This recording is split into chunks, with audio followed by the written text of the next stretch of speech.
You thought BMW was just the ultimate driving machine. It's so much more. It's also the ultimate electric driving machine, the ultimate room for the whole family machine, and the ultimate design machine. Because the ultimate can't be contained to just one thing. Visit BMWUSA.com to learn more and see the all-new, all-electric BMW iX and i4. BMW, the ultimate driving machine. Management Concepts delivers the training federal employees need for every stage of their career. Over 275 courses taught online and in classrooms by expert instructors. New leadership and acquisition courses available for 2021. ManagementConcepts.com.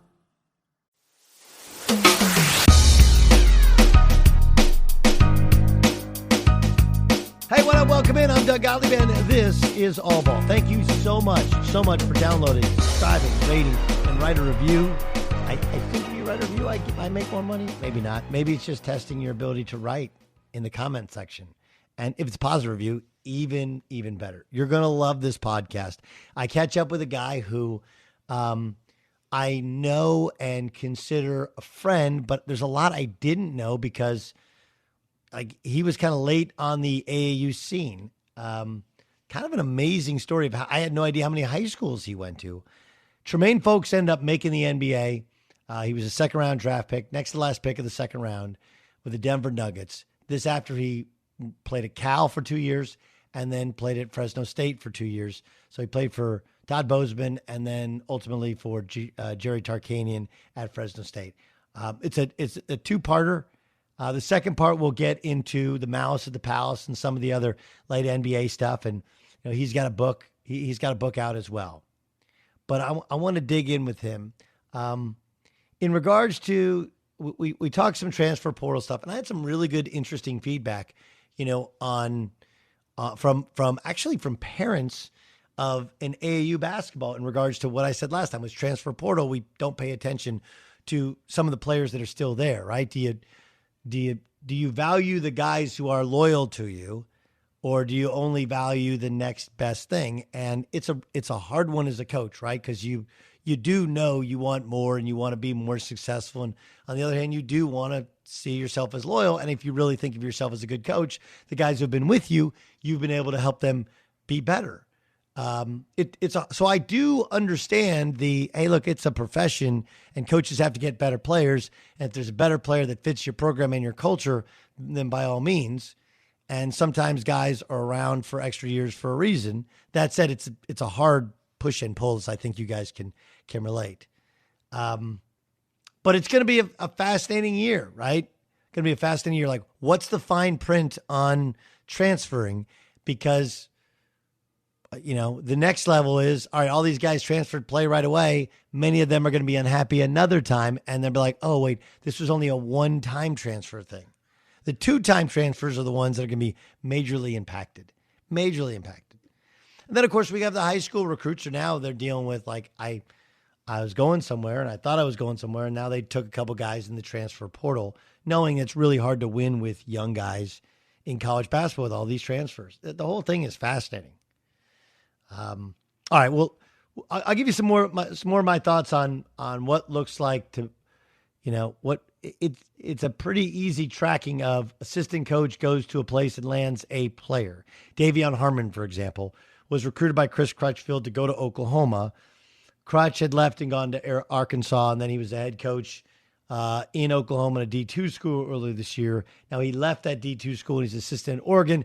Davion Harmon's now at Oregon, right? Like, there's some easy tracking guys where there's a familiar face. But it's going to be a hard tracking service to get all of these transfers when everybody gets settled. Without further ado, let's get to my good friend. It's Tremaine Folks, of course, started at Crenshaw High School and won a state championship. Then went to Cal, then went to Fresno State, then ultimately made it to the NBA. Here's his tale. All right, let's welcome in. Tremaine Folks joins us. She's, okay, so I first met you. We go to ABCD camp. You were going to be a junior. You were going to be a senior. I was going to be a junior. And I had seen you beat Mater Dei in the Southern Section Championships, you and Kristan. Yeah. And it was awesome, okay? But you were a late bloomer. You were kind of, at least it wasn't really the circuit back then, but Right. Like you were kind of okay. So where'd you first start playing hoop? Well, it started at Westchester. You Okay. had Westchester during my time when I was a freshman. They were really good. I mean, before that though, when you're like when you first started hooping. First started, basketball was my second sport. I was originally a football player, and that came from my dad playing professional football. I had the athletic genes, but I had more of a football vibe in me. And that translated to me playing, running back and wide receiver, all prime positions, until I really got hurt because I was growing, and somebody tackled me in my shin. I said, you know what? It's time to play some basketball. So I said, let's. Well, there is some, like, people always say, like, well, LeBron James, what kind of, would he be a good football? He wouldn't be a good football player, he'd be a great football player. Right. And they're like, yeah, but would he go over the middle? Like, nobody likes going to the middle. Like, nobody likes, there isn't a wide receiver or running back in the NFL that goes like, what I really like? I like being ear hold. I really do. Right. Okay. So you start playing football. What was the organization? Because I played football from when I was 7, all right, up until high school. Mm-hmm. And we played, was it Orange Junior All-American, right? Yeah. What was your organization you played football for growing up? The Inglewood Jets. They're the Inglewood Jets now, but back then they had Inglewood with names, Redskins, Command, Warrior, Sentinel. So once they changed that, it's still now today the Inglewood Jets. So all the teams are the Inglewood Jets, and that was my Pop Warner team league for about 6, 7 years, man. And then once we come, it's a classic though, man. I wish I could have some tapes. People are looking, and I was not as tall, but a little bit more thicker. Run. Those tapes have disappeared. And we're looking for those game tapes right now for the documentary. It would go so perfect. It would go perfect. What was your dad's influence on you like? My dad was a straight up and down guy. He no nonsense. He definitely installed a good work ethic in me, to set goals and, go out there and leave it on the floor, on the court, on the field. That was his perspective, not only in sports, but, in life. Give it all you have while you got it. And so where did you grow up in Westchester or you grew up in Inglewood? I grew up in Inglewood. That's where everything started. I was on the outskirts of Inglewood with the, if you never heard of Ladera Heights, I never heard of Ladera Heights. Well, because I'm white? Shit. No, stop with that bullshit, okay? First of all, the king of Ladera Heights, is George Raveling. Okay. George Raveling was the head coach of USC, and the greatest, and this is only hoopers in LA know this. If you could ever get to go to George Raveling's basement, you go in there, and he had all the Nike gear, like everything. It was so please. So Black Beverly Hills was Ladera Heights, right? Like that was the spot. Anybody who was anybody in LA at the time in the 80s and 90s that had a good family, wasn't like crazy rich like Beverly Hills or whatever, but it was awesome. Okay, so you were in Ladera Heights. I was blessed to be in Ladera Heights, man. Had a pool in the back, man. Got to make sure I didn't get too injured, too injured. I'd be able to just do my little rehab in the pool. But, coming from Ladera, I was able to walk to Inglewood, the infamous Rogers Park, getting my game from a lot of greats there. Jason Works, Harold Miner, the list goes on and on, man. Jay Humphreys was even, from Inglewood. He's old school, so it's a lot of history that comes out of Inglewood. And I was, right there next door. I'm still offended. You said I don't know Ladera. You don't know. Oh, sorry, Jay. Look. Shit. Come on, man. I owe you lunch. Fair enough. I will gladly accept. Okay, so, but did you play with you play with the travel ball squad, right? Because we had, so you're the age, like I was in that grade, and then I stayed back in 8th, and that was Ricky Price and Toby Bailey and Chris Don, whatever, Cameron Murray, like that was all of our grade. What were you doing when we were in 6th, 7th, 8th grade, we were all hooping at Victoria Park with Slam and Jam. Washington. What were you doing? Right. Yeah. That now, I was in and out of the, everybody in LA had to go through Victoria Park Slam and Jam. But when it really started from the beginning, it started with more of the inner city ball clubs like B-Ball, Hawthorne Cougars, Harold Jones. Shout out to Harold Jones, who is now the coach at Hawthorne High School. He got the job at his alma mater, but he had a traveling team, at Hawthorne Cougars that we're able to at least travel a little bit, and everybody had to do the Vegas trip. If you didn't do the Vegas trip, you felt left out. So my ball started in, Rogers Park and kind of fluctuated out to Hawthorne, a ball club named B-Ball. B-Ball was Sam's ball club. Sam Miner, right? Yeah, Sam, exactly. Okay, so here's again. I don't know. Okay, so this is a true story that has not been told before. Okay, so my dad had our teams, whatever, growing up, and we had by that time we had Miles Simon and we had J.R. Henderson. We were like in 8th grade, and when they went to high school, I stayed back, and we didn't really have a team, and so I got to practice with Jason Hart's squad, right? He was on that team with Shea Cotton. Those were the younger kids. But I needed a squad to play on. So my dad reached out to Mr. Miner, to Sam Miner. Okay. Wow. And twice a week I would go, and my dad picked me up at school and dropped me at Sam Miner's house, and I'd have dinner and do my homework with his family. And then we'd go, and I think we had practice once, and then we'd hoop. I think there was like a city league I think it was at Westchester High School. And it was dope, right? I was the only white kid in the league. His family, he was incredible to me.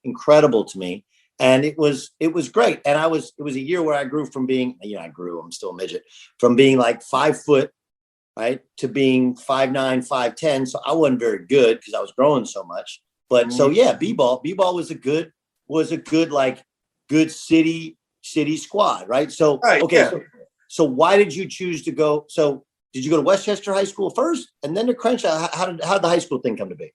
My mom didn't want me too close to Inglewood High School. Inglewood, where, she thought the influence, would, trickle down on me, which it wouldn't have. I'm a strong guy. I could have done it. But anyway. Yeah, but was it Javon Hester? Was that the cat's name? What was the dude's name who was their best player? You're right. It was Javon Harris, Javon Hester. Hester. Yeah. And then there was a little point guard too, who was really good. Shit.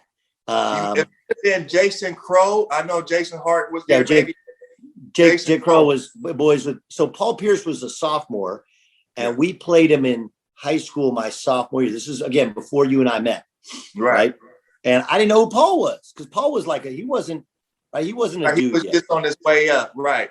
So they beat us at our gym in the second round of the CI playoffs, right? Here's some funny shit, right?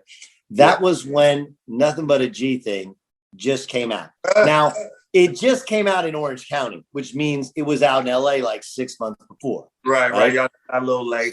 So we start like warming up, and somebody put in like Nothing But a G thing, like the clean version, right? And we're getting down, and guys are laying up and dunking. We're playing Inglewood. Right. And all of a sudden now the cheerleaders, they know every word. And we look down the other end of the court, and Javon Hester's leaning in and dunking, and Paul Pierce is doing double clutch, and they freaking housed us in our place. And Paul was a little thick. He was a little fat, right? And he dunked on our big guy. But what happened was, and this is to your mom's credit, her knowledge, 2 weeks after they played us, I think Javon got caught with like an AK-47 in the back of his car. So he got kicked out of high school, and they lost in the playoffs, right? So like your mom knew, like Paul wasn't a bad dude, but there were some dudes that were doing some different shit. So she says, all right, you're going to Ed Azam, right? Playing for Westchester. You're a freshman year in high school. How big are you? Yeah, I am. I come in about freshman about 6'3", 6'3", maybe 175. I'm still a skinny kid. My knees are hurting. I have Osgood Slotters. Yeah. So I'm trying to put it together, man. And I'm like, okay, well, let me come in and play some football because that's what I know. It starts early, and I can go ahead and try to get my feet wet in high school a little early. And, you know, it went well. It went well until the last couple of games. I got an interception. I caught the ball. I'm running to the end zone. I'm almost there. And this guy comes right at my shin, puts his helmet in my shin, man. I said, you know what? I scored a touchdown. But after that, I had a orange size a lump on my shin. I said, you know what? It's time to retire and let's go. Well, we're going to change this up a little bit. And from then on, I just said, this is basketball on out. Knowing Westchester has some good history. You know, they had James, Lee Boyd, they had the Ball brothers. And I said, you know, I'm having to start myself small with JV. And at the time, I might have gone that summer of playing football, going into basketball. So I might have gained a half inch. And all that was for my advantage for basketball. So I saw that as a blessing. And when that came about, Coach DeWitt, I want to give props to Coach DeWitt, Coach Brown, because they gave me a chance to work myself up from fifth string. If you didn't, you know. Wait, hold on. So you're at Westchester. You're a freshman. You're playing JV. You're fifth string in JV. Yeah, you know, you come on late, so you're not on the first. Oh yeah, because you're football. It's football. Right. You know, let's say fourth string, but I'm just saying that the having to come up, you know, and work my way up to first string was really hard. You know, you had juniors and you had sophomores on JV. You know, being a freshman coming late from football was already hard enough, but them giving me that chance because I was a hard worker. So, you know, I raised the intensity of practice, the level, you know, the competition raised, that, you know, it was intense. And they saw that. That kind of trickled down on all the other players. And next thing you saw was, hey, other players are playing better with me in the game. I don't have to be that deadly shooter, you know, but if I'm active on the court and I'm playing tight D, I'm helping your man out, I'm taking charges, and I'm getting where we need to go, getting us where we need to go, I'm different on the court. That's what happened.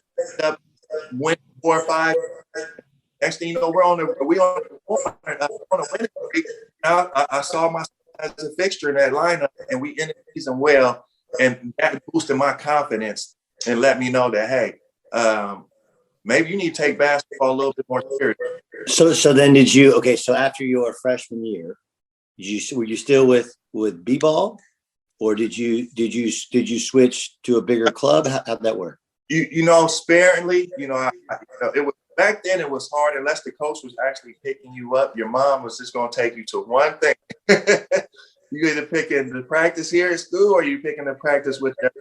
So if you were good enough, you were able to have coach pick you up. And I was fortunate enough that coach would pick me up, Sam would pick me up, Harold would pick me up.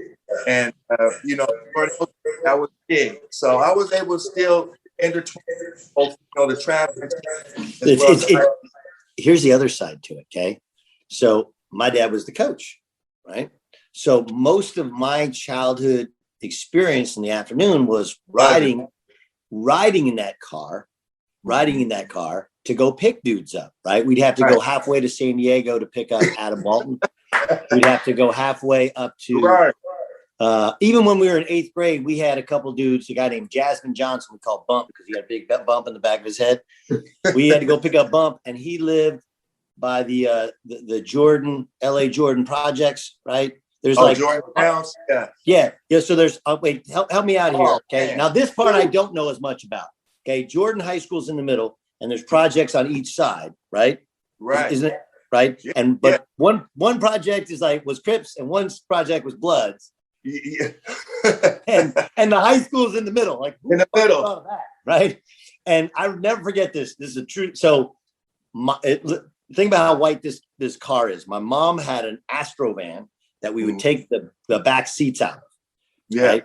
So my dad would drive this Astro van, and we go pick up these two cats in LA that live right by the projects, and he gets a flat tire right outside LA Jordan High School. We're wearing, and we had at the time, my dad had some hookup with Nike, so we had these. They're in hindsight terrible, but they were Nike sweats, and they were blue and green and white, and we all have them on after practice, right? And now we're outside the car, and these dudes are, they're like, this is the toughest part of LA. Don't be wearing blue in this area. Like, right. And so we're out of the car. We're trying to change this tire. And we got Adam Walton, big, giant white dude right from San Diego. Miles Simon, who I love Miles, but he grew up in a wider area than I did, right? And me and my pops. And every time a car rolls up like slow, like even ask like, hey man, you need some help? We're like hopping in the bushes and hiding. Right. You don't know what help they're going to give you, right? Correct. So my childhood was the opposite. Where my childhood was, we were going to pick these dudes up. So I know every part of LA from that. And, like I do sports radio now, I was listening to it with my dad, right? And like, that was kind of like my childhood experience. Fox Sports Radio has the best sports talk lineup in the nation. Catch all of our shows at foxsportsradio.com. And within the iHeartRadio app, search FSR to listen live. At Simple Mobile, you get the no contract advantage. Those other mobile companies make you think you're in control, but you're really not. They lure you in with shiny new phones, then lock you into long-term contracts. But Simple Mobile is different. You get a 30-day plan starting at $25. You can also get the latest smartphones. Or if you have a compatible phone you love, you can bring it. Just text BYOP to 611-611 to see if your phone is compatible. It's the reliability you need when you need it. All on a powerful nationwide 5G network with no mystery fees, no activation fees, no contract ever. All for less money and no contract ever. Simple Mobile. Out with the old, in with the simple. 5G capable device and SIM required. Actual availability, coverage, and speed may vary. 5G network not available in all areas. 5G upload speed not yet available. Message and data rates may apply. Visit simplemobile.com/privacy policy for privacy policy. Service plan required for activation. Terms at simplemobile.com. When you're ready to place a bet on today's games, do it with the most trusted name in online sports betting, BetRivers Sportsbook. Now legal in several states and growing. BetRivers Sportsbook delivers a unique sports betting experience featuring live streaming sports, in-game wagering, fast authorizations on most withdrawals, and gold standard customer service. Go to BetRivers.com, see for yourself. Must be 21 and be present in Colorado, Illinois, Indiana, and Pennsylvania to play. Gambling problem? Call 1-800-GAMBLER. All right, so your sophomore year, when did you leave and decide to go to Crenshaw? Well, good question. And that's in my book too. Westchester had won the city championship, and I saw them. They were a tough team. And as much as the JVs, shout out to my JV Westchester squad, because some days we did beat the varsity squad. We beat you guys. But, they were a tough squad. They deserved everything they got there. And they returned all their starters back except Leroy O'Brien. So Leroy O'Brien was a city player of the year. Leroy who? Leroy O'Brien. He was. What the hell happened to him? He was city player. Right. What happened? Right. See, I don't know where Leroy is. He's disappeared. He was the big man. You remember? See, you got some history in the city, Doug. And you got James Gray, of course, Gumby, who was the point guard, who was the LA City Player of the Year, which is my guy, the following year after I left, which I went to Culver City. I went to Culver City with Chris Ellison. Not Dominique. No, I know Dominique Ellison. I don't know Chris Ellison. Well, Chris Ellison right now, he's a football agent. He played Dominique Ellison, they're cousins. There you go. Okay. Dom was a bad boy now. Dom was great. Dom was a good player. I could not guard Dominique Ellison. He was a bucket. He was hard. Dom was a smart player. So wait, you go to Culver. I don't even know. I've never even heard Culver City High School. How do you go to Culver City High School from Westchester's like basketball factory? You want to be a hooper. And you're like, well, I can't start there. So now I'm going to go to, how did you go to Culver City? That's what I thought too. I'm like, how am I going to get here and actually be noticed, And it was the Culver City Centaurs. And I'm like, okay, I'm going to be a Centaur. So that was, but me making that transition, it wasn't that far from home. My mom liked the diversity around, in Culver City. She thought that it would have a good positive influence on me. Which, any school, was Westchester, is Westchester a mostly white school except for basketball? No, Westchester was pretty diverse too, but you had a lot of kids bust in too as well, And that kind of changed, the dynamic yeah, of the school. So okay, so you go to Culver City. Go to Culver City. Who's the coach? Do you know? Marty Siegel. Marty Siegel, who was there for My about people. How you doing, Marty? Shout out to you. So you got Marty Siegel, you got a big man named Shiny Kennedy, who was pretty good. He might be Roy O'Brien. And you had yourself, and you had a couple other guys, were good fill-in players. Louis Beatty, Chris Ellison. And my thing, Doug, was trying to get some confidence at the varsity level. You want to play? Yeah, exactly. I wanted to be the man early, and not saying just the man, but just wanted to develop that confidence where I was able to say, hey, if I feel like I could take it, I will. And the coach won't say, hey, Ray, pass the ball or, swing the ball. And he would just rely on that I would be able to make a play, just bring some intensity. And, that's what we did. So no football. No football at all. You didn't go to football. Football's out of there. We threw football out. We said we are concentrating on strictly basketball. What Pop say when you're like, I ain't playing football? Oh, you know what? He said, hey, man, Pops wasn't really a guy that put pressure on you after he saw that I was growing. By that time, about 6'5", I'm taller than my dad now. I'm saying I had a growth spurt, grew a couple inches, now about 5, and I'm coming in myself, And that was that year was perfect. I got to know myself, got to know what I need to work on, what are my strengths, and that on right here. Okay, be an effective player, work your way up because guys were already ranked. You already know that.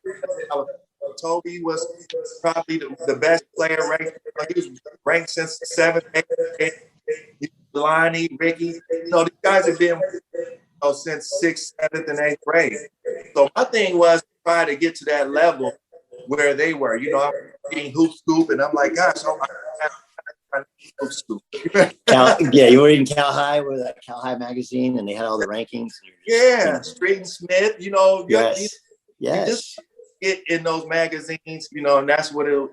Somewhat for me was the energy, and I said I'm gonna have to put this effort in to get. Okay, so then that summer, so after sophomore year, still with b-ball, or did you switch? Did you switch squads? Right about then, it was tough. I was kind of you would jump on anybody's squad, Play. You could. So, I would be playing. They had, for people who don't know, so this league, it started at Victoria Park. There's a guy named Izzy Washington, rest in peace to Izzy. And Reebok Slam and Jam. Yeah. And everybody at that time you got the Slam and Jam uniforms. You just had a different color jersey.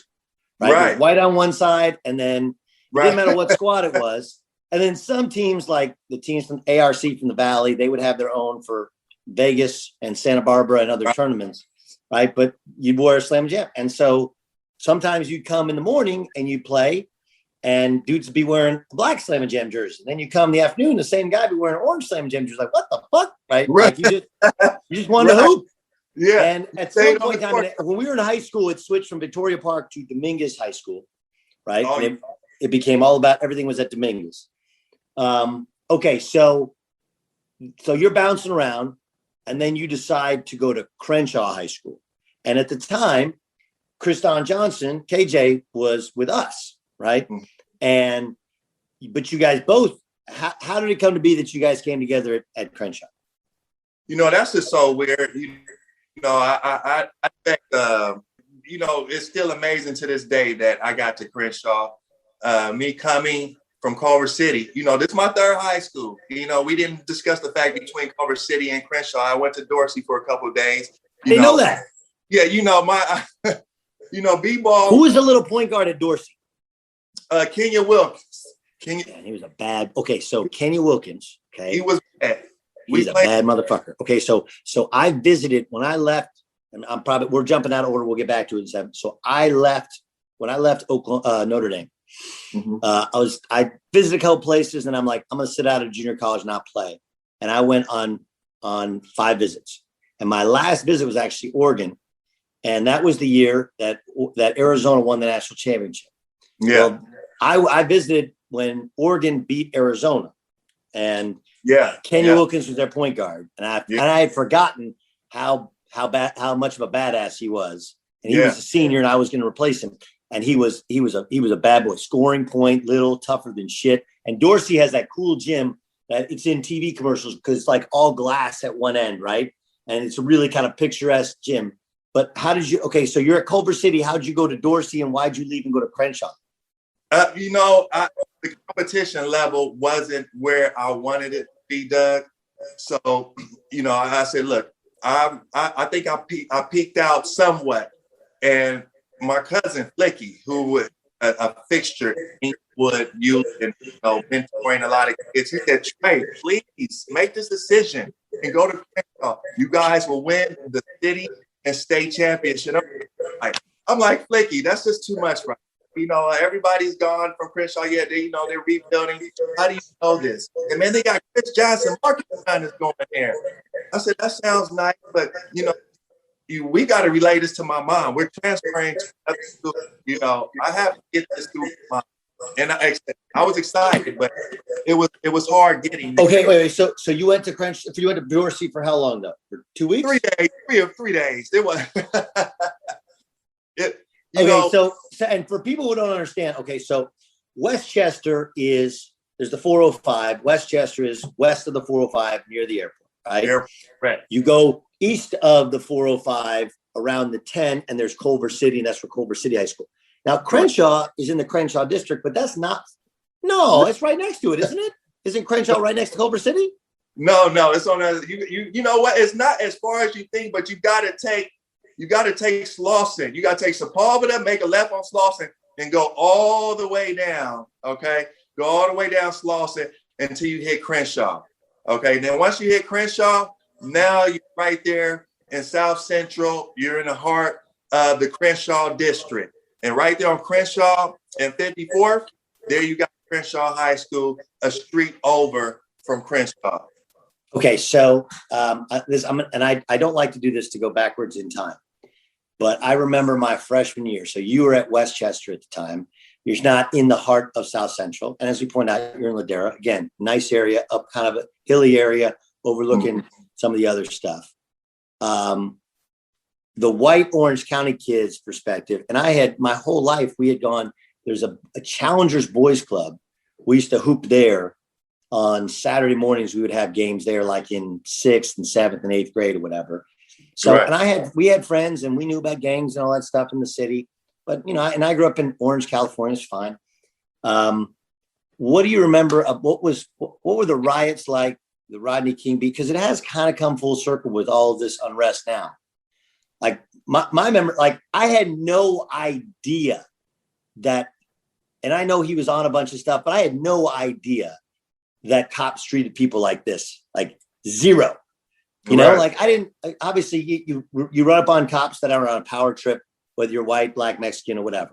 Mm-hmm. But and I've always felt like LA is kind of homogenous, right? Like everybody's from somewhere else, right? And I have kind of a blind spot to it because just how being raised in a hoop, like if you're a racist, it's not the place for you, right? But I remember like when the riots went down, like the shit got real. It was very, very different, and there was a lot of tensions in the city. What was it like for you? What's your memories and your experiences going back to the LA riots?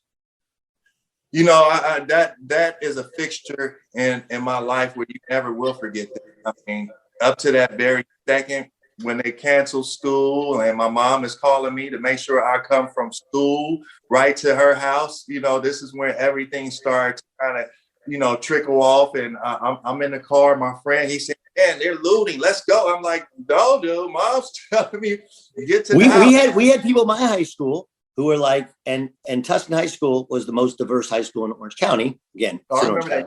Yeah. Right. And we had dudes, I never forget, I won't sell them out. We had dudes on my team like, we're going to LA to get some stuff. Like, dude, that is a bad idea. I am not going. Plus, I'm a white dude. I just saw that guy get pulled out of his truck. Like, no, thank you. Like, oh man, it ain't that bad. Come on. Anyway, So your mom made you come. Your mom made you come home, and you just wrote it out on watched it on TV. You know what?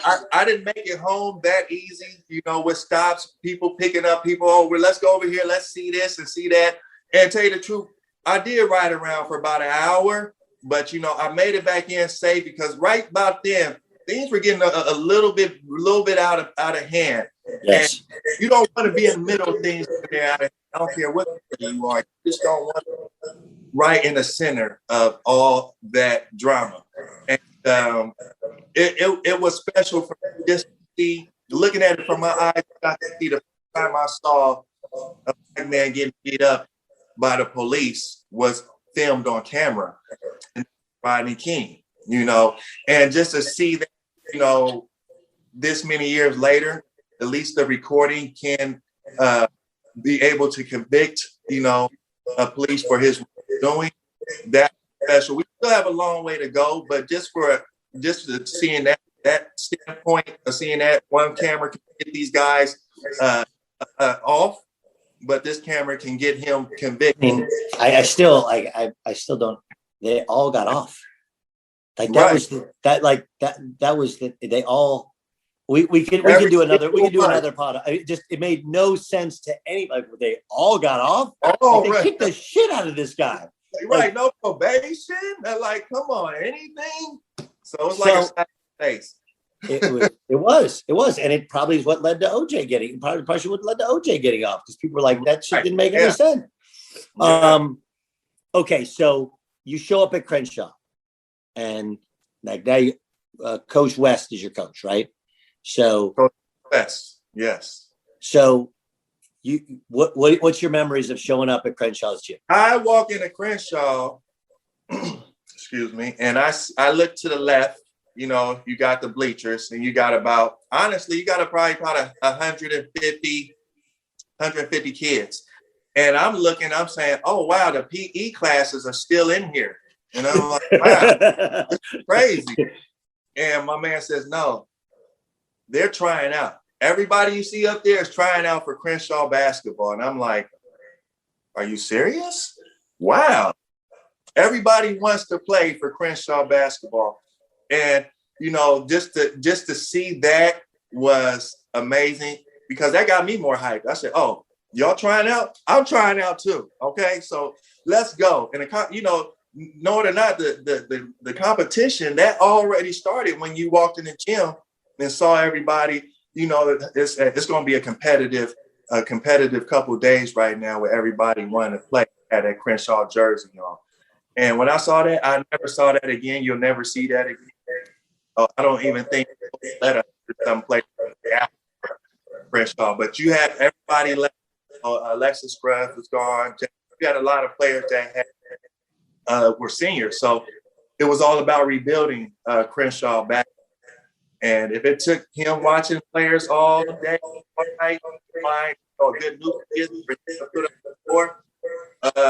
it was well worth it, as you see. You know, I saw Chris out there, and I'm looking, okay, Marcus, okay, and he's doing all these moves and just making it look so easy. And he had a little bit of weight on him, you know, not fat, but just thick, you know. And as he always, no, he was fat. It's okay. KJ's cool. I mean, like, look, he was fat.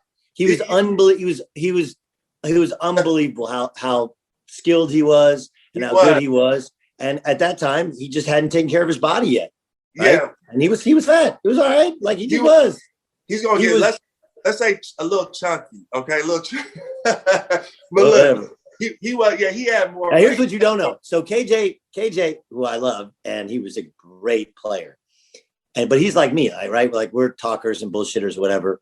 So the summer before that year, the circuit used to be you play in a tournament in Long Beach, right? Izzy had a tournament in Long Beach. Then you go play in Vegas at the Nike National Championship. And then you go play in Phoenix. And it was back-to-back weeks. And, you played in a camp first, right? If you were good enough, you played the ABCD, which we went to the next year.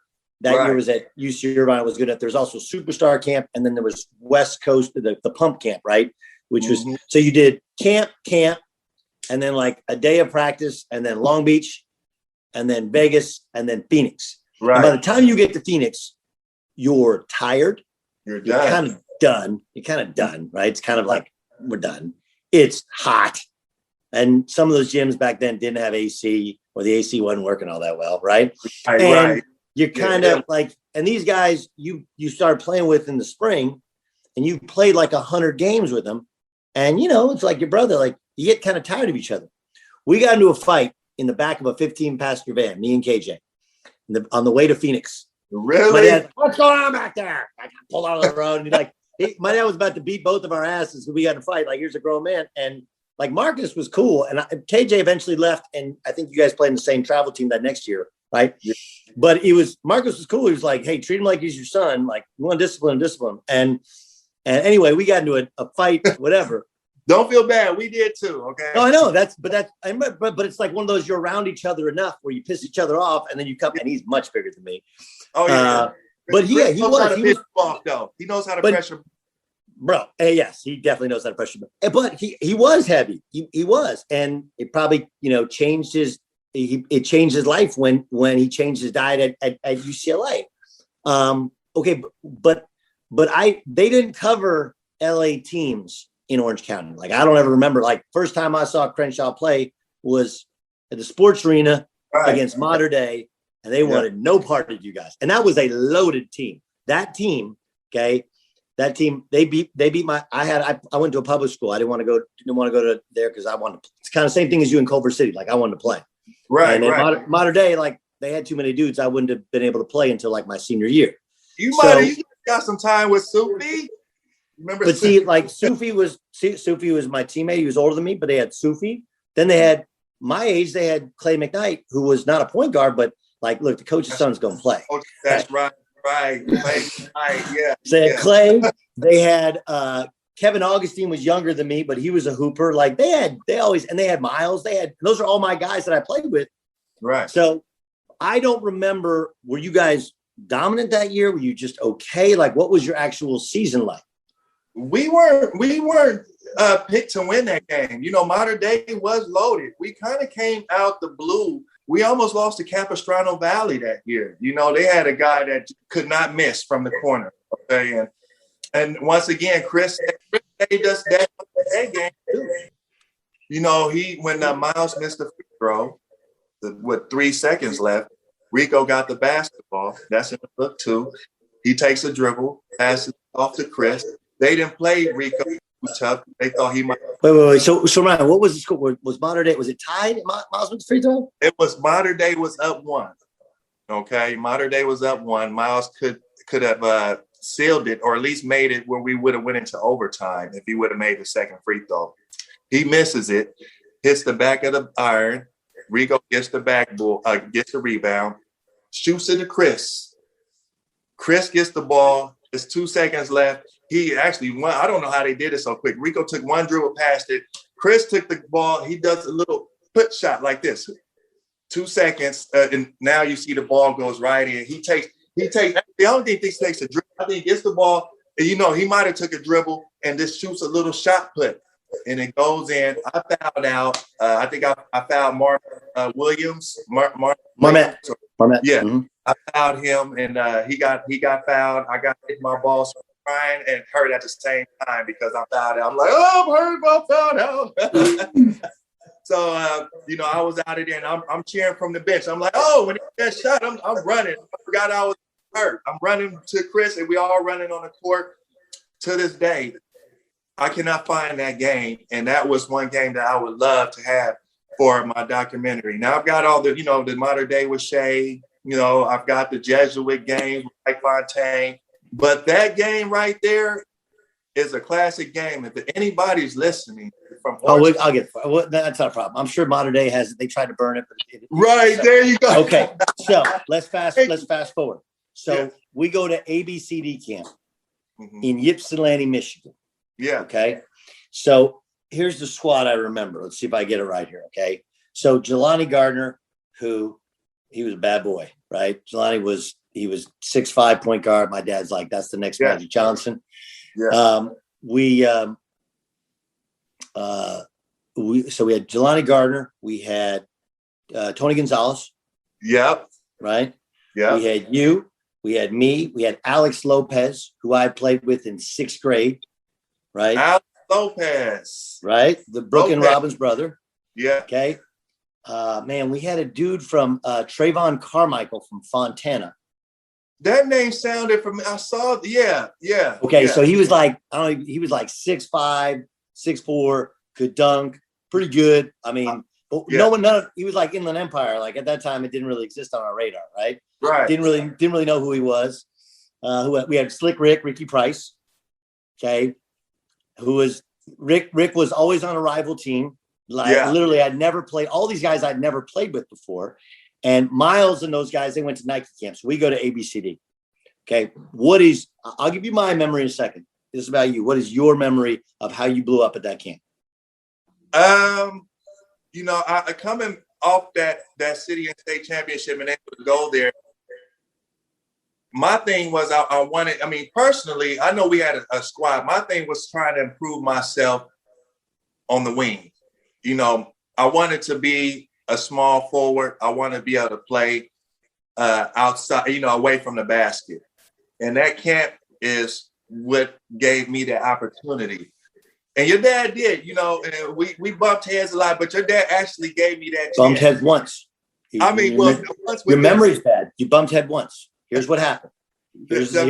This story I know because I lived it and I was there and I don't forget shit. Tell me beta for beta. It was like the second game we're playing. And we were like, at that time, Janelle was like, we should all play AAU together this summer. We go kick everybody's ass. Like, we just stay together, right? And we were super tight and it was just fun.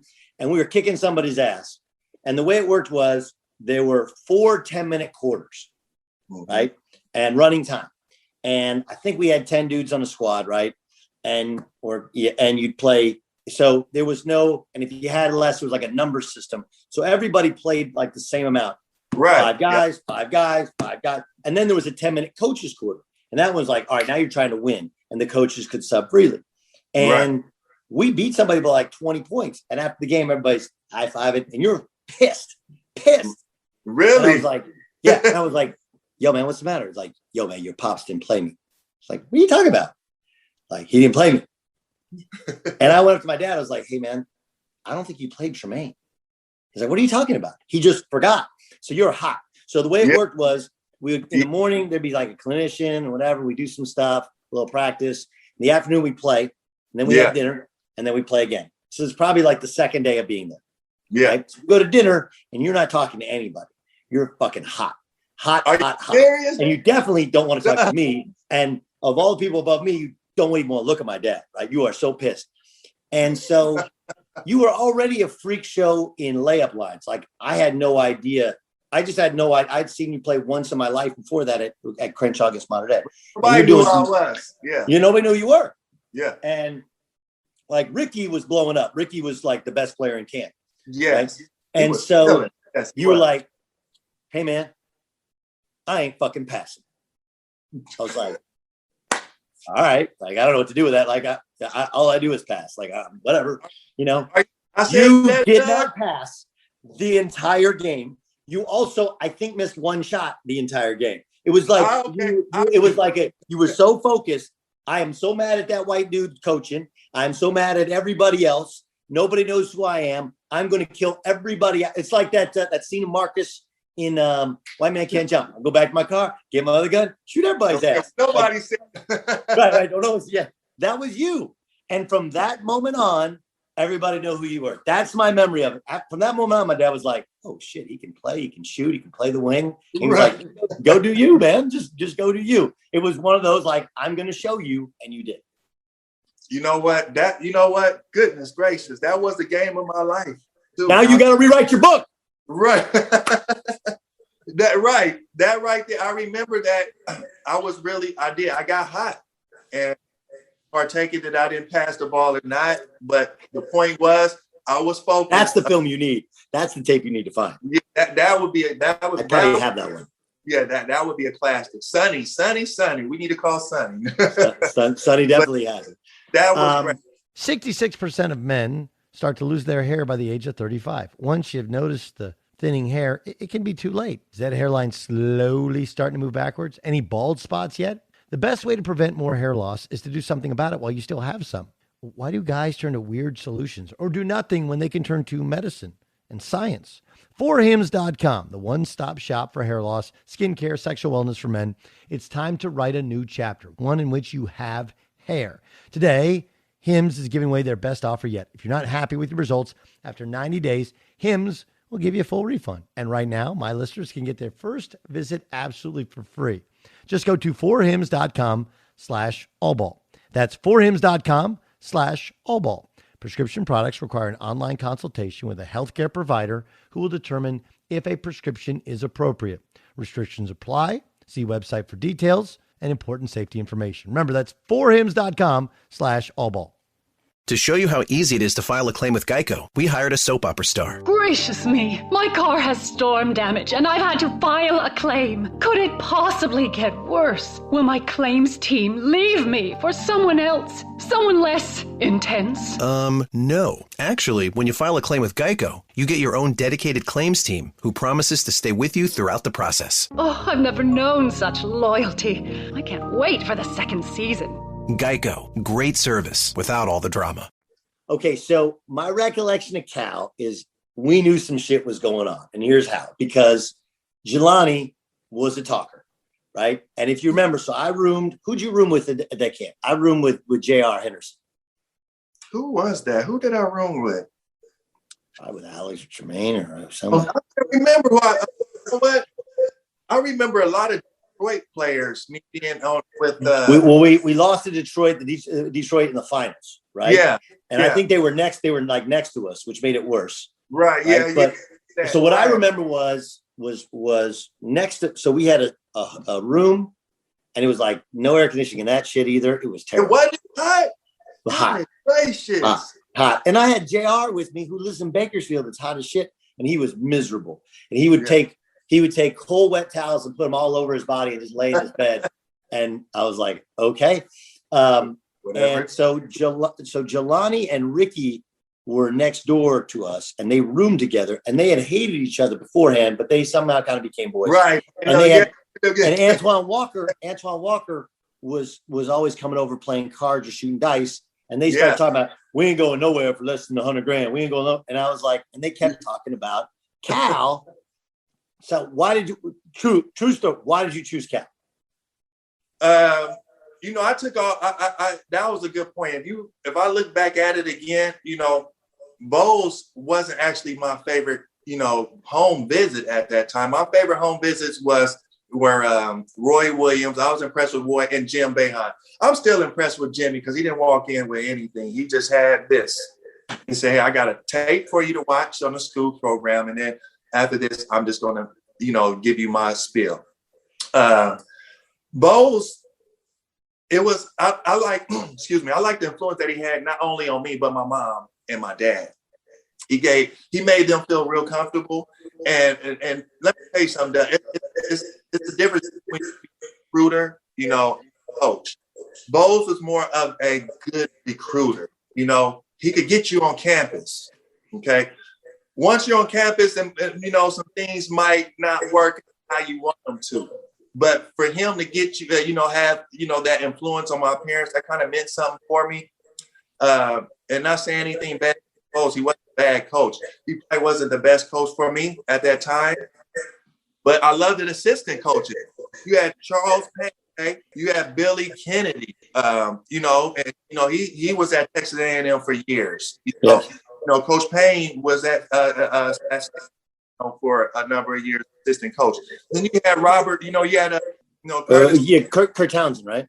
Yeah, he's been at Kansas forever. So those guys really just closed the deal, with me going there. I mean, and then you had Scott Perry.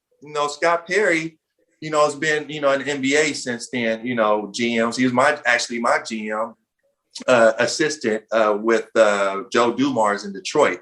So, you had that nucleus up there that, made you feel good. Not only are you, having it cool with the head coach, but you have a relationship with the assistant coaches. So once I was on campus, it was, Jelani and I talked, and, Jelani saying he's going to throw me lobs. It's like, it's us, bro. It's us. And, that's what you want. You want another, recruit there saying, hey, we're going to change this. And then when you had Tony, that didn't hurt. You acknowledged 2-star sports. It was like, hey, I'm coming here, but I'm a. So when you look at that, I didn't feel like I was just coming in by myself. I had. Were you getting paid? No, I didn't get paid, which, a lot of people thought I got paid. Now, of course, Summer Bridge was free for me. You get countless meals and, shoes. But if you're talking about the Jelani, with the meeting with, Pops and all, money being exchanged, that wasn't me. Fresno, I got some money, but I didn't, any money to go to Cal, So you show up, like you've been in LA your whole life, and now you're Berserkly, right? My brother was up there 6 years as assistant, right? Different place. What was that like for you? Berkeley was nice. Oh, you just feel so connected to the city, the town. It's a free, open vibe. People actually keep their head up and talk to you. A lot of people these days walk past you and they keep their head down. Berkeley, they want to see, invite you, say hi. You might have a conversation with somebody in line. You guys waiting to buy something. It's more of an open, warm-hearted spirit. A little crazy. It's a, you don't know. You might have a guy walking naked to class with a backpack. That was a big thing back then. Free speech. Cal has free speech. That is the mecca of free speech. And it was just great to feel that experience. It was just fortunate that basketball played a way bigger part than, supposed to with me, leaving Cal. No question. Okay. So you did you leave before everything blew up, or did you leave because it was all blowing up with the NCAA stuff? I left right after Bowles. I was gone before, because if I knew Bowles probably would have got fired. I mean, nothing against Bowles. I probably would have stayed. I've already made my commitment to Tark, and and I had. Well, how'd that happen? How did Tark? How'd you get to? Because now you go in the portal and somebody calls you. How did it happen that you? Well, you know what? That it's timing is everything. By this time, James Gray had signed with Fresno. He had spent his 2 years at Santa Monica, JC, with Marvin Lindsay. And I said, hey, that's my, Gumby's my guy. I said, hey, this might be a good situation for us to put Fresno back on the map, having LA for a kid there. And I talked to Tark, they feel good. They have good players. I been down here, and I said, you know what, this actually work. I spoke with Danny Tarkanian. John Welch was coaching. John Welch was awesome. Great workout guy. I mean, unbelievable. I must have worked out. Yeah, you already know. Good. So it was a good foundation. I think I worked out with Welch maybe the first or second day I was there. He said, hey, you want to work out? And I'm like, well, why not? And trust me, I went out there workout. So who's on your squad at Fresno? Well, you had a super squad there, man. You had Terrence Roberson, 4-time all. T-Rowe. T-Rowe. He was on that Michigan squad that we played against. Yeah, there you go. Yeah. You had Chris Herring. You had Avondre Jones. Vondre Jones, Southern Cali kid. I know Vonnie, right? He was at Artesia with the O'Bannon boys, right? Right. Okay, so I got a bunch of questions out, right? This is what Rafer Alston, Skip, like you had dudes from everywhere. Okay, so let's start with Chris Herring. Yeah. Okay, so he was a bad boy, right? BABC, got in trouble, coke at BC. He's at Fresno. He's hooping. Did you know he was still on something and he was partying and all that stuff? You know what? He did a good job of keeping his business way. Sometimes his business would come to, it would come to him and we would see. But Chris always kept it professional. You didn't know how high he was. He'd come right into practice and start hooping, intense. So the intensity was there, and that helped raise our level of intensity too. So however means it came by, Chris said it, okay? And that helped us right too. Now, his habit, you could see some little here and there moments, but we also had it at his back too, as far as, hey, we're not going to put this out here. When he gets suspended, we will say he has the substance abuse problems, where people laid it off on alcohol. We laid it off on alcohol for him. So he wouldn't get too exposed. So, that was something the team had his back. And that's what the team was there for. Playing for a certain amount of time and come back and help us. Our nucleus, if our nucleus stayed together, we had Winter Walton too, Mr. Basketball, Detroit. So right, just thinking like, oh my goodness. How did it work with getting paid? Like, did they? Because I heard stories about that when the guys were at Vegas, right? The way was you knew you had a guy, you had one guy you go to on a Friday, you go into their office, and they get you an envelope, and you go. There's the old stories of in Vegas, guys would be a parking valet, right? You have a job as a parking valet, and you would get like crazy. You work for a couple hours, you get crazy tips from just the right guy. Like it's obviously 20 years later. How'd it work? It would be alumni, that would, help us out. They have their vegetable crops. Fresno, it's all nothing but land. So you got your wine crops, you got everything. So majority of alumni from Fresno, they had a lot of land, and we'll go out there, for them to be able to come see us and sit down in their property at the table and be able to pay bread with us. So they're feeling special. We're feeling special too. So it was a mutual thing. He say, "Hey, Trey, do you need anything?" You know what? So I moved down there with my girlfriend. She graduated from Cal, and so she was trying to fill out her ways too. And I said, we're just trying to get things right. And say, "Hey, Trey, come here once a month. If you need me, we'll be good. Here's a couple thousand. Hey, I'll take that." And it's nothing like you be getting a $20 or $10, $50,000 bags, but it was because the couple thousand were consistent. And that's what you need as a kid to survive. You need a couple thousand here and there. You don't need much. You just need to make sure you're comfortable and you can go on about your way. Now, me getting cars and stuff from Cal came from outside sources, and you say you didn't get anything from Cal? No, I'm talking about when I got a car at Cal, I got that from outside sources. I was James Casey. When I got in trouble from taking stuff from James Casey, not actually at Cal. So when you say getting Cal, nobody actually at Cal actually paid me. Right. Did they set up the deal with James Casey? Did they say, "Hey, go see James Casey"? Well, see, Casey and Bose didn't get along. So, the relationship with Cal and Casey really never existed.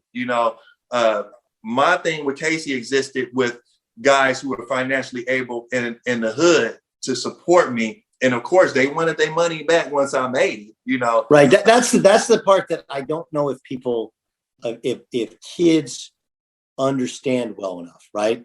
It's like when you take money from people, yes, there are people like Fresno State boosters that they just want you to be, but when you take money from a dude in the city, okay, you take money from a dude who wants to be an agent, they want something back in return. Right. When did you find that out? Once I got to the NBA. Everything, all the doors, your doors knock once you make it to the NBA. You have old agents, and you have to abide by the contracts too. You make the NBA, this amount is owed. If you don't make it to the NBA, then only this amount has to be repaid. So I wanted to make it, so this had to be repaid. So I honored all my obligations, with everybody, and it worked out. Were you there during the Vonnie Jones, Kenny Bruner Samurai Sword deal? Kenny Bruner was a bad motherfucker as a player. Yeah. Okay? We played Dominguez. My junior year, they beat us. My senior year, they beat us. He is without any question the quickest, toughest guard I have ever played against. You couldn't really shoot, but it didn't matter because you couldn't keep him in front. Okay. Right. Remember Tank, who went to Providence and he came back to Long Beach State? I'll think of the next one. I couldn't do anything with Kenny. Kenny was a bad mother, right? So he goes to Georgetown and transfers back.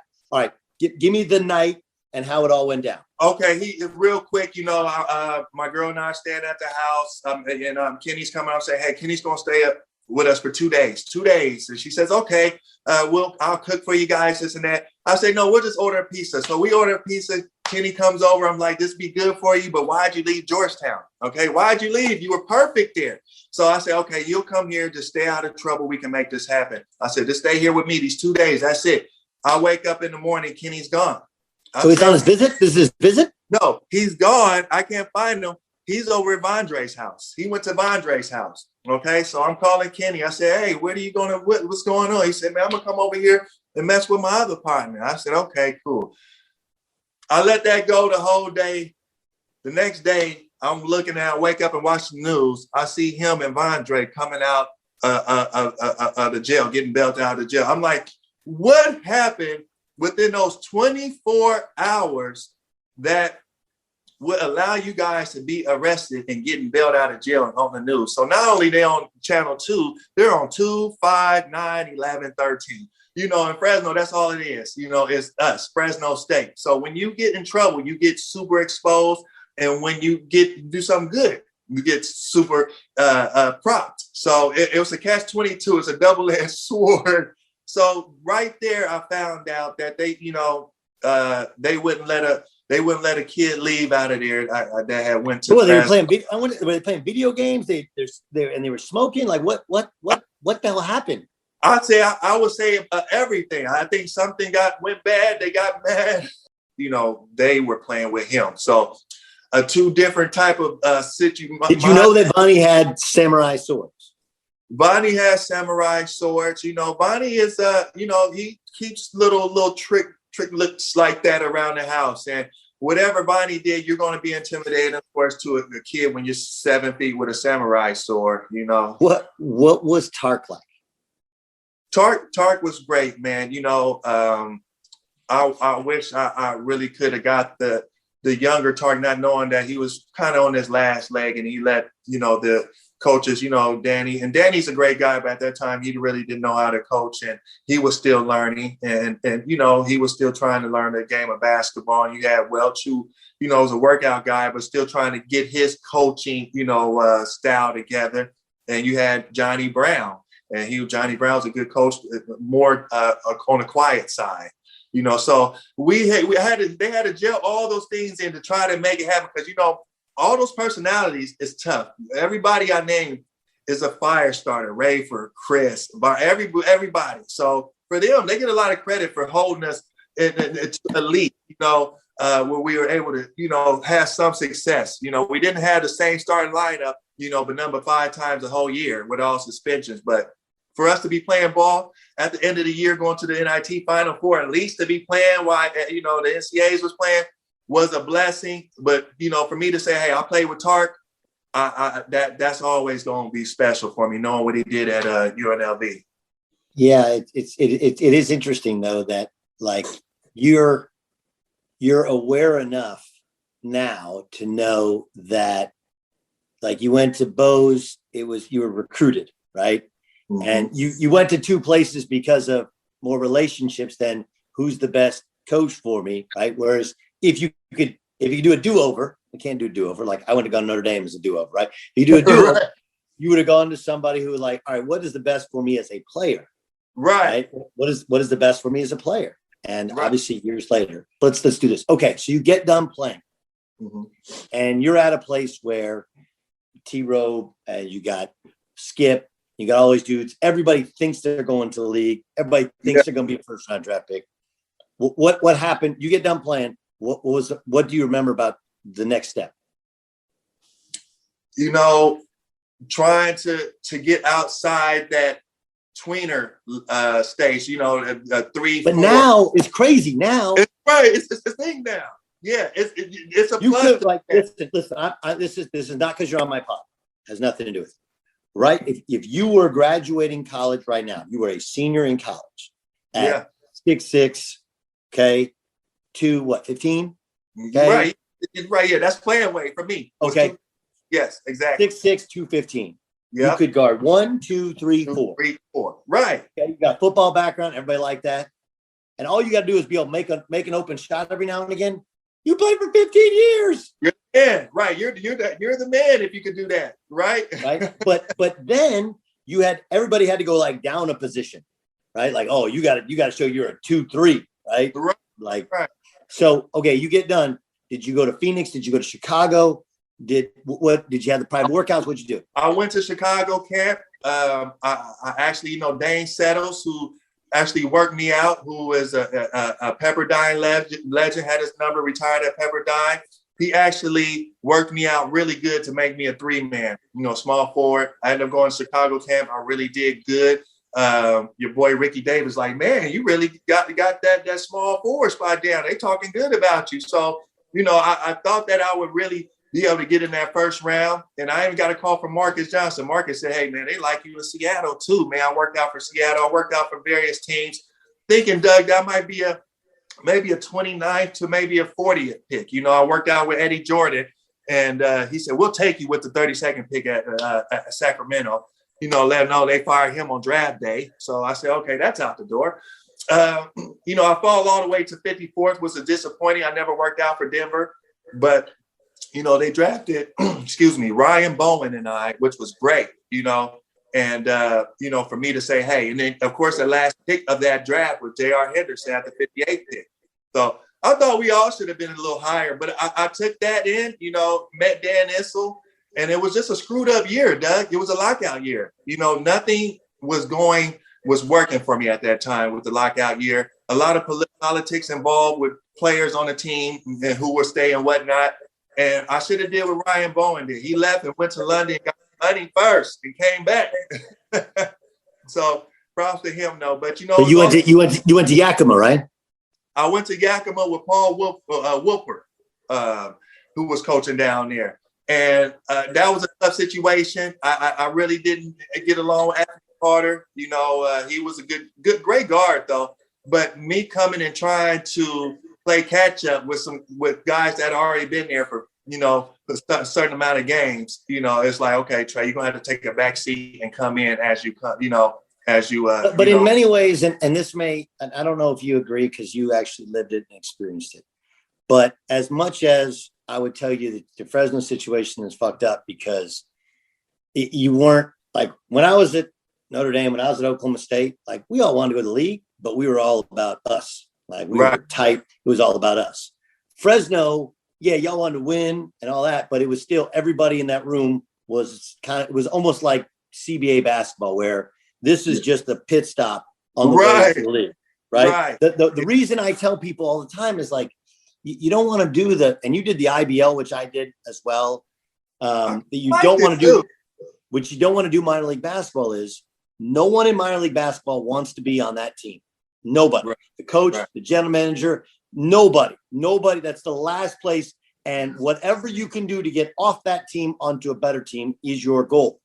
Yeah. And it's kind of toxic, but it also like, you go into kind of survival mode. So I do think that on some level, Fresno did kind of prepare you for it, but it's different. Okay. So you sign with Denver, you don't play for Denver. You go to Yakima, that's not great. Right. How'd you get to the IBL? I got to the IBL. Word from Oscar Robertson got back, got to me, and I went on an NBA Legends tour with a lot of ex-NBA. Oh, you hadn't played in the league yet. You go on a Legends tour. That's amazing. And man, you know what? It was some type of where they, I worked out. Somebody had told me, Oscar Robinson. No, I'm sorry. Oscar Robinson was he was sort of the president of the IBL Cincinnati stuff. So that, I believe, you know what? That was, because Joby Wright had saw me. Joby Wright was the coach of the Harlem Globetrotters when I first came back from tearing my Achilles, and he ended up being the coach. Wait, you skipped a step. When'd you tear your Achilles? I tore my Achilles. Oh man, that was, first of all, we're gonna have to do this so I can really give you the whole rundown. I've tore both Achilles. I've tore my right Achilles before I got in the NBA, and I tore my left one when Dennis Johnson was coaching me at the Florida Flame, and he was, and rest in peace, DJ. He regretted playing me that night. He said I was gonna get a call up get a call up that next day. I said, don't take it personal, DJ. You know, that's how it is, and that's how it's got to be. But look, I tore both of them before I retired. Okay, so here's what we're gonna do. We're gonna do all of that part of the journey. We got to do the Malice at the Palace. Yeah, we got to do now. Yeah. Okay, but you got to leave me with one. I need one quick. Your first NBA game was with the Clippers, correct? Yes. Yes. Was it at home or on the road? It was on the road against Reggie Miller. My first foul, I fouled Reggie, got an and one. I'm saying, oh boy, my first foul is against Reggie, and I fouled him. And I ended up playing with Reggie, but that's a later story too. Okay, but here's the story. Here's the question I want to know. Okay, you grew up in Los Angeles. Yes. Okay, your greatest high school moment. I know you won the state title, but you beat Mater Dei twice in the sports arena. What was it like to make it? You had torn your Achilles tendon, okay, and to make it to the NBA for the Clippers. Right. What was that feeling like? Dream come true. Dream come true is a blessing. Real quick before we go, when my agent called me and said, "Hey, do you want to come to LA and play?" I said, "Yeah." He said, "Yeah." So he said, "Pack your bags." I said, "We're playing for the Lakers." And he said, "No." He said, "No." Right. I said, "Okay, whatever. It doesn't make a difference." I said, I'll be there too. So, but do you remember that the first night of suiting up in the NBA? Like you have, like, I remember high school when I got my first day of varsity, my freshman year. I'd stared at my uniform, put it on, walked around. I remember college when I first put on my uniform, and all I wanted was one night in an NBA jersey. What's that feeling like? That's the first thing you look at in the locker room. You just look around. You're looking like, okay, where's my jersey? Where's my jersey? Oh, there it goes. All right, cool. So it's like, okay, now you get that. It's like a good feeling. You know, you get your nervous vibes. You get a good feeling that you compete with the best. What number were you with the Clippers? I was 32 with the Clippers. I was 32. Did you get to pick your number? Yeah, I couldn't get 24 until the next year. You know, that was always my number. But when you are the man that's coming late and you are the end of the bench, you'll take whatever number you get, you know. But I believe Doug Overton was 24. I think Andre Miller was 24 the next year. So I couldn't wear 24 until I got to Detroit. Man, first bucket was where? Was first in Indy? At Indiana. I had 7.6 rebounds. So that was a blessing to at least get on the board as your first, bringing in your first game. So all right. That's just part one. I appreciate your time. Yeah. Hit you. We will do part two, and we'll do all the other, and we'll do the good shit. I appreciate you. And we'll talk to you soon. Okay. All right. Thanks, Doug. See you, T. Baby. Peace. All right. That's part one of my talk with T folks, Jermaine folks. What an interesting dude, right? Like, got hit once in a big game in the leg in football. I was like, nah, I'm a hoop. And then chased it to a bunch of different high schools, ended up at Crenshaw. And then at Cal. What a roster, right? Oh, my God, what roster they had.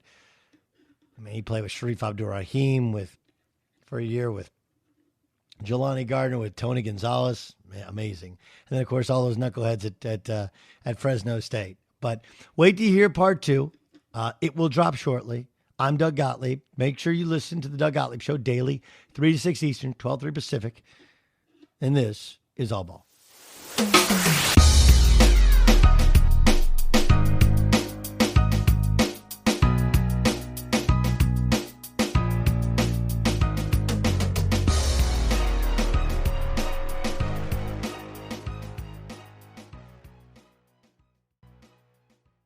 When you're ready to place a bet on today's games, do it with the most trusted name in online sports betting, BetRivers Sportsbook. Now legal in several states and growing. BetRivers Sportsbook delivers a unique sports betting experience featuring live streaming sports, in-game wagering, fast authorizations on most withdrawals, and gold standard customer service. Go to BetRivers.com, see for yourself. Must be 21 and be present in Colorado, Illinois, Indiana, and Pennsylvania to play. Gambling problem? Call 1-800-GAMBLER. At Simple Mobile, you get the no-contract advantage. These other mobile companies make you think you're in control, but you're really not. Simple Mobile is different. You can get a powerful nationwide 5G network, all without a contract. It's the reliability you need when you need it, with no mystery fees, no activation fees, and no contract, ever. Simple Mobile, out with the old, in with the simple. 5G capable device and SIM required. Actual availability, coverage, and speed may vary. 5G network not available in all areas. 5G upload speeds not yet available.